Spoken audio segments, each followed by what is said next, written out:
মিচির থামা, কান খায় ফলাইলো। থাম, মেলা হইছে, আর তোরা কিচির মিচির করিস না। তোরা যদি একটু চুপ করস তাহলে আমার সমস্যাটার কথা আমি কইতে পারি। আপা কেন ডাকছো, কিসের জন্য ডাকলা আমাদের? এক কথায় যদি শেষ করি তোরা তো বুঝবি না। আমি ভাইঙ্গা কইতাছি, মনোযোগ দিয়ে শোন। আচ্ছা আমরা চুপ করলাম, তুমি বলো কি জন্য আমাদেরকে ডেকেছো। আমি আর কি করবো? কি রে বিচি, তোর কি হইছে? তুই কান্দস কে? কিছু হয় নাই, এমনি। আরে পাগল, আমি তো তোর বান্ধবী, তুই আমার সামনে বসে বসে কান্দাছিস, সেটা কেমন সহ্য হইতাছে? কি হইছে ক? জানিস পায়েল, আঙ্গরে ফসলে না অনেক পোকা ধরছে।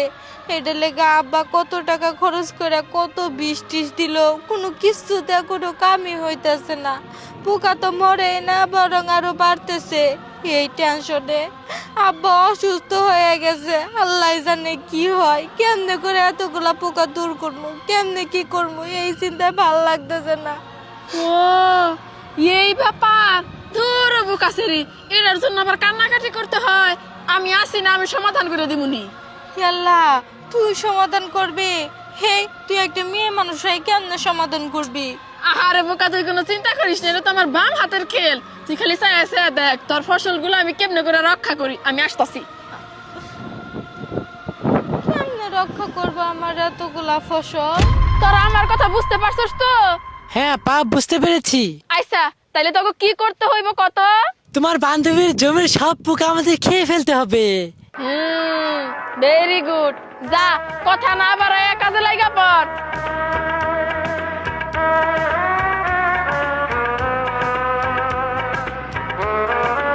সাবধানে সাবধানে, ভালো করে ফসল জানি আবার নষ্ট হয় না।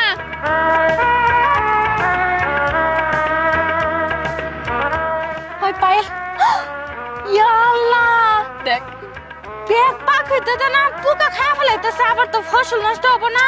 আরে না বোকা, এগুলো হলো আমার নিজের পাখি, কিসের জন্য নষ্ট হইব? চিন্তা করিস না তুই, সব ঠিক থাকবো। ভালো করে পরিষ্কার করে, একটা পোকাও জানি না থাকে, কই দিলাম। দেখ, আজকে খালি তোর লেগে আমাকে ওই ফসলটি বাইসে গেল, না হইলে না আমার বাপের মরার অবস্থা হইতো যদি এতগুলা ফসল পোকায় খায় ফেলতো। যাই হোক, মেলা মেলা ধন্যবাদ তাকে, আর ধন্যবাদ দেওয়া ওটা করতে চাই না। হ, আমিও তো সেটাই কই। তুই আমার বান্ধবী, আমার নিজের মানুষ, তুই আমার ধন্যবাদ দিয়ে কিসের জন্য আমার ছোট করবি?